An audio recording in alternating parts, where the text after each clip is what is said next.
আসসালামু আলাইকুম রহমতুল্লাহ বরকাত। কচু গাছ আপনারা সবাই জানেন।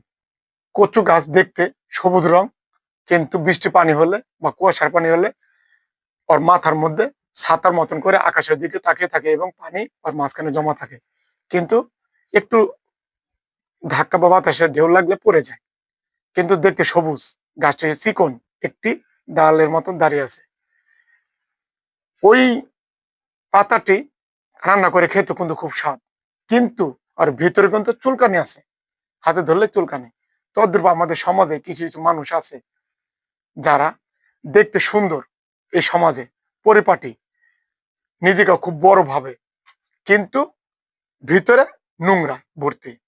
শাপলা ফুল পচা পানিতে কিন্তু ফুটে থাকে, কিন্তু জাতীয় ফুল হিসাবে পরিচিত। তাই বলি, ভালো লাগলে বেশি বেশি লাইক, কমেন্ট ও শেয়ার করে দিবেন। সবাইকে দেখার সুযোগ করে দেন। আল্লাহ হাফেজ।